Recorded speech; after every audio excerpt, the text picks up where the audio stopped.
What's up? Hello everybody, I'm Napoleon the Lesser, and today we're going to be covering the safaris in Africa and whether or not big game hunting is moral.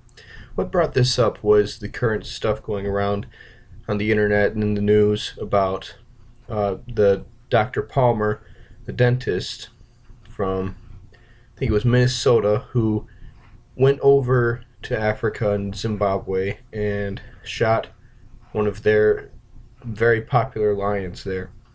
And the question has arisen whether or not what he did was in what he thought was legal, or whether or not he was doing this under illegal means, basically whether or not he was hunting it or poaching it. And while that is not our topic, that has raised a lot of questions in social media and other venues of technology about whether or not big game hunting is moral, whether or not it should be illegal. So to start out, we need to talk about the big five of game hunting, which is lions, elephants, buffalo, leopards, and white rhinos. Those are the big five of African big game hunting. And while there's many other species hunted in Africa, both as a global thing for people who are, you have to be somewhat wealthy to participate in these, but for people to hunt from around the world, or whether or not just locally, there's a lot of species, but we won't cover those as they are not as popular and common. And so we will just be covering the big five, and we'll start out with the African elephants. Now, the African elephant is very numerous in Africa, obviously. There are over 550,000 in the African wild. This is not counting domesticated elephants or elephants in zoos.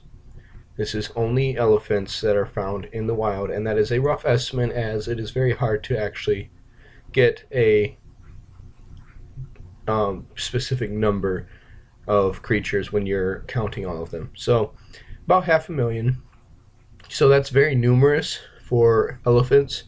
That's a lot anyway, but that's quite a few. It's not endangered, and so a lot of times they are the excuse or justification for hunting them is for population control, which is a conservation method. Now, so obviously they're not endangered, but at the same time, again, the only reason they hunt them is for population control. For the white rhino, there are enough to be hunted because somewhat recently, within the past few decades, the white rhino has risen in population to be from threatened to near threatened. Now, threatened and near threatened is kind of like the different ways to talk about how endangered something is. Endangered itself is it's sort of, there's a big danger in it becoming extinct. That's not the worst there is, but that is one of the worst levels. And then the least bad is basically, it's like of least concern or not concerned or anything like that. And so the white rhino is near threatened, which means it's not threatened yet. There's no threat of endangerment yet, but it is almost to that point. So, but at the same time, even though it is endangered, the hunting is closely monitored, and there are lots of restrictions in place. And so basically you have to go through a lot of venues in order to actually hunt them. Once again, there's 20,000 of them in Africa, so they're not endangered, but they're near threatened. For the lions are a very popular thing, as we know from our friend, the lion Cecil.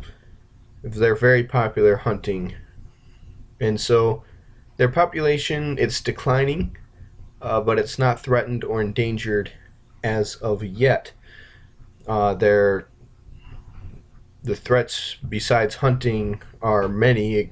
It's most of their casualties, most of their population decline is due to encroachment and loss of habitat, the main ones. And so hunting is not really what's causing their population decline at all. So if we're only looking at whether or not a species is endangered and whether or not we're harming the population when it comes to lions, it for sure is not a problem.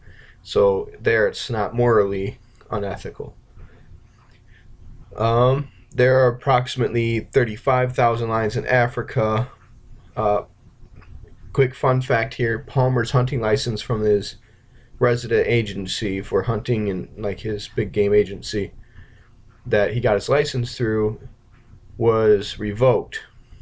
And so if his action was illegal, he partook in poaching, not hunting.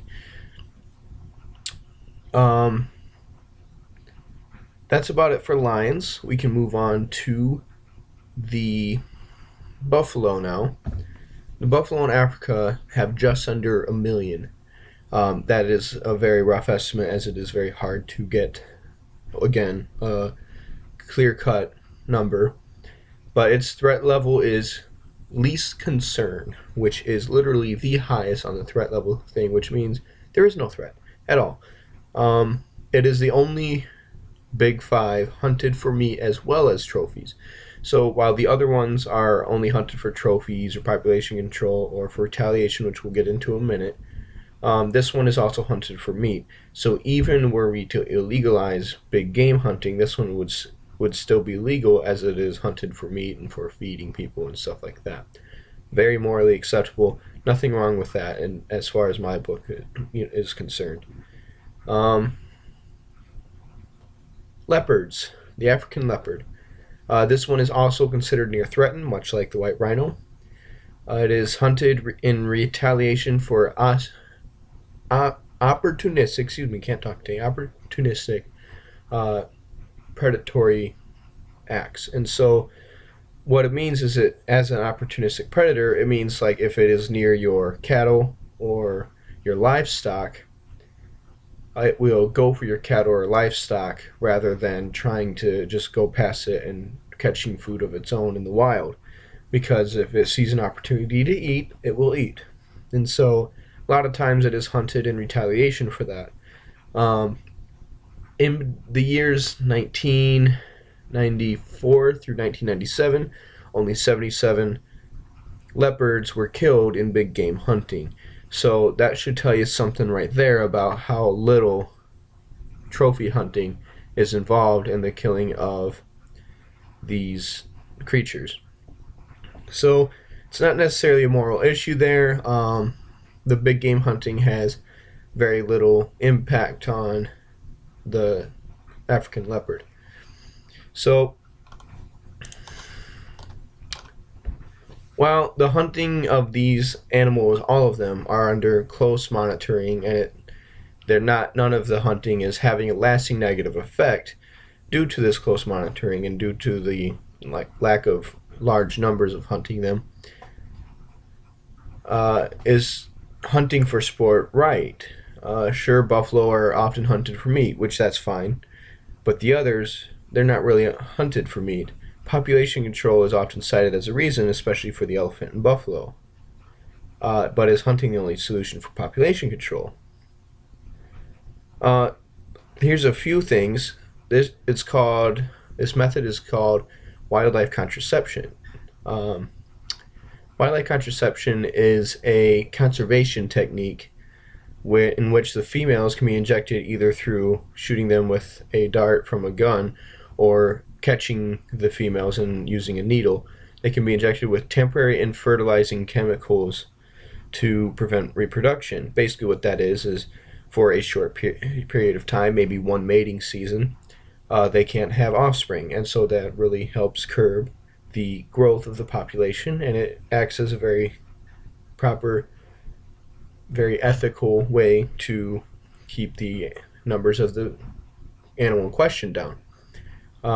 This does not kill the animal, it does not harm it, it simply temporarily reduces the production of offspring, producing of offspring. It's actually very commonly used in Michigan for preventing the overrun of white-tailed deer. Just several other ways that you can do population control is through the unaggressive manipulation of food supply, habitat, resources in general. You can introduce predators into the mix, or you can relocate a portion of the animals to a place where there's not many of them and the population is actually suffering. These are all very ethical, very nonviolent means to do this. Now, personally, I'm for hunting. I actually enjoy hunting myself. But as a scientist, as an objective person, as a researcher, I have to look at all these things. And these are just all of the other possibilities besides hunting that you have to take into account. You have to look at the big picture. So with so many other more creative, constructive ways of population control, why sport hunting? Is it for thrill? If it's for thrill, then I have a name of somebody who you guys should check out. His name is Kevin Richardson, and I like to call him Kevin Richardson, the honorary lion. It is a man in South Africa who has been adopted into a pride of lions. You guys should go check him out. I'm not going to give you too much information on that because I think you should just learn it for yourself. One thing I want to point out is the Bible says we are to be good stewards of this earth. And even if you don't believe in the Bible, even if you're not a Christian like I am, you still have to look at science has stated that we are the dominant species on this planet. We are the most powerful. We are the smartest species on this planet. Thus, we have a responsibility to take care of it. And so, if sport hunting or trophy hunting is taking care of it, then okay, so be it. But if there are other ways to do this, it's kind of important to remember that we are supposed to be stewards over this. We're supposed to be conservationists over this planet and not just, destroy everything. Again, personally, I am for hunting for food. I am for recreational hunting as long as you're planning on eating whatever you're hunting, and as long as you're planning on only hunting something that has been determined legal to hunt. I like to have those two things in common, not separate, but together when I hunt. But that's just my personal opinion. Basically, from these facts that I've just given you, you guys can determine whether or not you think it's moral. But I think that big game hunting, while it is moral, it is not necessary. So thanks for watching this video, guys. I'm Napoleon the Lesser, and I'll see you later.